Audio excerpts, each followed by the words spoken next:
بسم اللہ الرحمن الرحیم۔ السلام علیکم۔ سلطان صلاح الدین ایوبی جب اپنے منہ بولے چچا سلطان نور الدین زنگی کے بعد سلطان بنے تو آپ نے سلطنت کا نقشہ ہی بدل دیا تھا۔ مصر سے لے کر شام تک، حلب سے لے کر موصل تک، اور اس کے ساتھ ساتھ بیت المقدس کا حلیہ بھی تبدیل کر دیا تھا۔ سلطان نے اپنے دور خلافت کے دوران بہت ساری مسجدیں بنائیں، بہت سارے غریب خانے بنوائے جن میں غریبوں کو مفت کھانا کھلایا جاتا تھا، اور اس کے علاوہ کبھی بھی سلطان کو کوئی خبر ملتی کہ کوئی غریب بھوکا سو گیا ہے تو جب تک سلطان اسے کھانا نہ کھلواتا سلطان کو چین نہیں آتا تھا۔ سلطان صلاح الدین ایوبی نجم الدین ایوب کا بیٹا تھا۔ نجم الدین ایوب ایک بہادر اور دلیر انسان تھا۔ اس کا اللہ پر بے حد اور پختہ ایمان و یقین تھا کہ اللہ تعالیٰ اسے ایک ایسی اولاد سے نوازے جو آنے والے وقت میں غریبوں کی تقدیر ہی بدل دے۔ کافی عمر ہونے تک شادی سے انکار کرتا رہا، لیکن ایک دن اس کے بھائی اسد الدین نے اس سے کہا، بھائی تم شادی کیوں نہیں کرتے؟ نجم الدین نے جواب دیا، میں کسی کو اپنے قابل نہیں سمجھتا۔ اسد الدین نے کہا، میں آپ کے لیے رشتہ مانگوں؟ نجم الدین نے کہا، کس کا؟ اسد الدین نے کہا، ملک شاہ سلطان بن مالک شاہ سلجوق کی بیٹی کا، یا وزیر الملک کی بیٹی کا۔ نجم الدین نے کہا، وہ میرے لائق نہیں۔ اسد الدین نے پھر حیرانگی سے پوچھا، پھر کون تیرے لائق ہوگی؟ نجم الدین نے جواب دیا، مجھے ایک ایسی نیک بیوی چاہیے جو میرا ہاتھ پکڑ کر مجھے جنت میں لے جائے، اور اسی سے میرا ایک بیٹا پیدا ہو جس کی وہ بہترین تربیت کرے، جو شاہ سوار ہو اور مسلمانوں کا قبلہ اول واپس لے۔ اسد الدین کو نجم الدین کی بات پسند نہ آئی اور انہوں نے کہا، ایسی تجھے کہاں ملے گی؟ نجم الدین نے کہا، نیت میں خلوص ہو تو اللہ مدد کرتا ہے۔ نجم الدین ایوب مسجد میں درس و تدریس کے لیے ایک شیخ کے پاس بیٹھے ہوئے تھے۔ ایک لڑکی آئی اور پردے کے پیچھے سے ہی شیخ کو آواز دی۔ شیخ نے لڑکی سے بات کرنے کے لیے نجم الدین سے معذرت کر لی، لیکن آپ سنتے رہے کہ شیخ لڑکی سے کیا کہہ رہا ہے۔ شیخ نے اس لڑکی سے کہا، تم نے اس لڑکے کا رشتہ کیوں مسترد کر دیا جس کو میں نے بھیجا تھا؟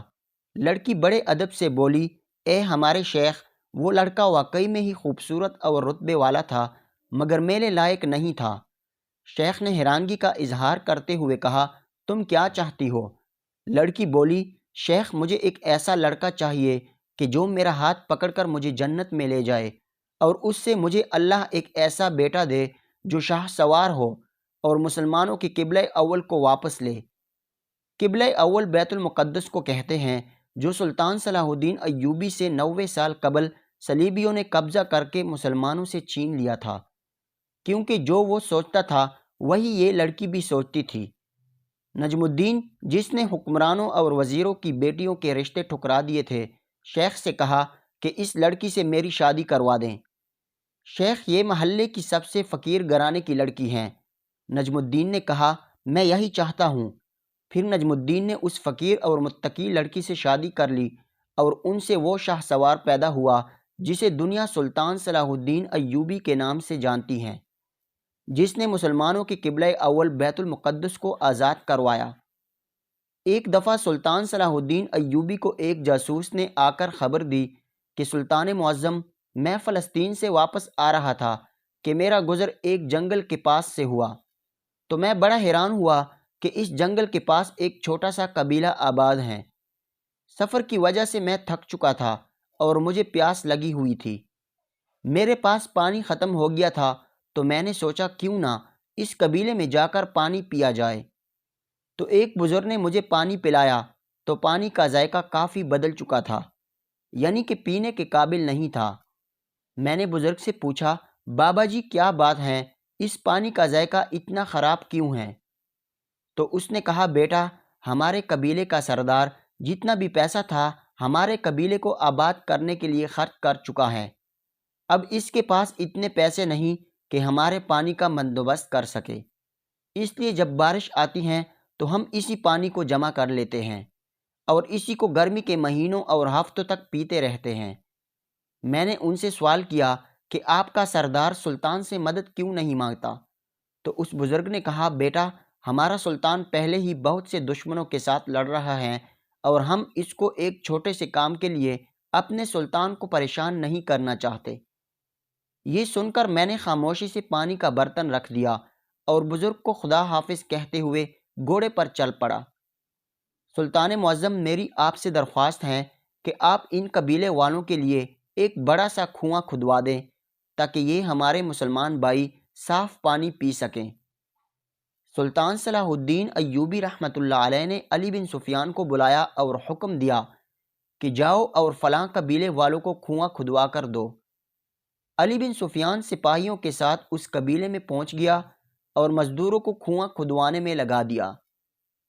وقت گزرتا رہا اور ایک ہفتے کے اندر اندر کنواں مکمل طور پر تیار ہو چکا تھا۔ لیکن حیرت کی بات یہ تھی کہ جب صبح قبیلے والے اس کنویں سے پانی بھرنے کے لیے گئے تو وہ کنواں بالکل خشک ہو چکا تھا۔ قبیلے والے بڑے حیران ہوئے کہ یہ کیا ماجرا ہے۔ پھر ان میں سے دو چند آدمی نے مشورہ دیا کہ شاید پانی بہت گہرا ہو چکا ہے، اس وجہ سے پانی خشک ہو گیا ہے۔ اب جب اس بات کی خبر علی بن سفیان کو ہوئی تو علی بن سفیان دوبارہ اپنے سپاہیوں کے ساتھ وہاں پہنچا اور مزید اس کنویں کی کھدوائی کرائی تاکہ کنواں مزید گہرا ہو جائے اور پانی اوپر آ جائے۔ پانی نکلنے کے بعد پھر علی بن سفیان جب واپس آیا تو جب قبیلے والے دوسرے دن پانی لینے گئے تو کنواں پھر خشک ہو چکا تھا۔ ایسا 2-3 مرتبہ ہوا تو علی بن سفیان بڑا حیران اور پریشان ہوا کہ آخر اس کنویں کے پیچھے کیا راز ہیں۔ اتنا پانی بھی گہرا نہیں لیکن یہ کنواں بار بار خشک کیوں ہو جاتا ہے؟ ہم ہر بار اس کی مزید کھدائی کرتے ہیں لیکن یہ کنواں ہر بار خشک ہو جاتا ہے۔ علی بن سفیان نے اس بات کا ذکر سلطان صلاح الدین ایوبی رحمۃ اللہ علیہ سے کیا تو سلطان نے کہا، یہ بات تو مجھے بھی ہضم نہیں ہو رہی کہ 3-4 بار کھدائی کرنے کے بعد پھر بھی کنواں خشک ہو جاتا ہے۔ سلطان صلاح الدین ایوبی نے علی بن سفیان کو کہا کہ جاؤ اور اس کنویں سے 10 میل کی دوری پر ایک اور کنواں کھدواؤ۔ یہ سن کر علی بن سفیان نے ایسا ہی کیا اور چند دنوں میں دوسرا کنواں تیار ہو گیا۔ لیکن اب حیرانی کی بات یہ تھی کہ وہ کنواں گہرائی میں اس سے بھی کم تھا لیکن وہ خشک نہ ہوا۔ جب اس بات کی خبر سلطان کو ہوئی تو سلطان نے کہا کہ اس کنویں کے پیچھے بہت بڑا راز ہے۔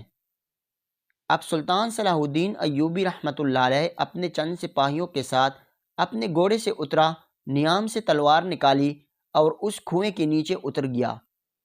تھوڑی دیر جانچ پڑتال کرنے کے بعد اچانک سلطان کی نظر کنویں کے کونے میں پڑی جہاں سے ایک چھوٹا سا سوراخ دکھائی دے رہا تھا، اور معلوم کرنے پر پتہ چلا کہ اس کنویں کے قریب ایک سپاہی کی قبر موجود تھی۔ چند سال پہلے کسی وجہ سے مسلمانوں نے اس کو دفن کر دیا تھا۔ اب سلطان صلاح الدین ایوبی نے اس قبر کو دوبارہ کھدوایا، یہ تسلی کرنے کے لیے تاکہ اس میں پانی نہ چلا گیا ہو۔ پھر سلطان صلاح الدین ایوبی کے حکم کے مطابق اس کی قبر کشائی کی گئی تاکہ چیک کیا جائے کہ اس کی قبر کے اندر اس کے کفن میں پانی تو نہیں چلا گیا۔ لیکن پھر اس کی قبر کھودی گئی اور اس کے بعد اس شہید کو نکالا گیا، لیکن اس کی قبر بھی بالکل محفوظ تھی اور شہید کے کفن میں پانی تک نہیں گیا تھا۔ اس کے چہرے کو دیکھ کر ایسا لگتا تھا کہ وہ نوجوان سو رہا ہے، لیکن بتایا یہ جاتا تھا کہ اس قبیلے کو آباد ہوئے وہاں 30 سال ہو گئے تھے اور ابھی تک انہوں نے کوئی بھی ایسا اپنا سپاہی وہاں دفن نہیں کیا تھا۔ اس کا مطلب یہ تھا کہ وہ سپاہی 30 سال پہلے وہاں دفن تھا، لیکن اس کے چہرے سے نور اتنا ٹپک رہا تھا، ایسا لگ رہا تھا کہ یہ کوئی اللہ کا خاص بندہ ہے جو راہ جہاد میں اللہ کی خاطر اللہ کے راستے میں قربان ہوا، اور آج تک اس کی قبر محفوظ ہے۔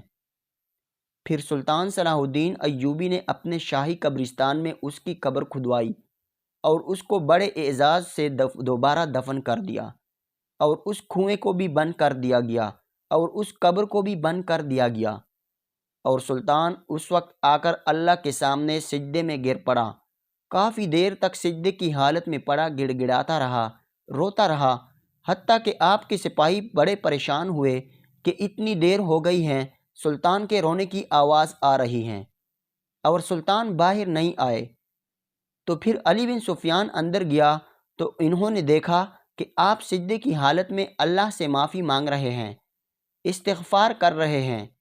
آپ نے صلاح الدین ایوبی رحمۃ اللہ علیہ کو حوصلہ دیا اور انہیں کہا کہ اللہ تعالیٰ آپ کی دعا ضرور قبول کرے گا، اور ہمارا ایسا ارادہ نہ تھا کہ اس کی قبر کو کھولیں، لیکن یہ قدرت کا ایک نظام ہے۔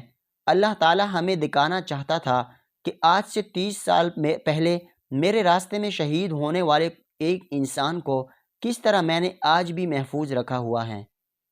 علی بن سفیان نے سلطان صلاح الدین ایوبی سے کہا کہ جی، یہ اللہ کے رنگ ہیں جو وہ اپنے بندوں کو دکھاتا ہے۔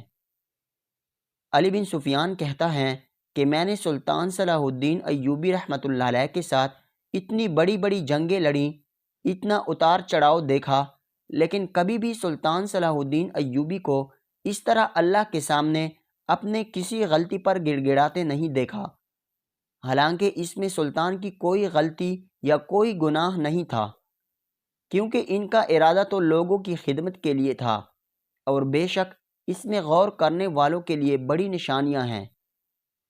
پھر سلطان صلاح الدین ایوبی سجدے سے اٹھے اور کہا، اے میرے مالک، تو بڑا غفور الرحیم ہے، تو اپنے شہیدوں کا ایک ایک قطرہ بھی رائگان نہیں ہونے دیتا، بے شک تیری ذات بہت بڑی ہے، بے شک تو بہت بڑا ہے، ہماری غلطیوں کوتاہیوں کو معاف فرما اور ہمیں سیدھے راستے پر چلا۔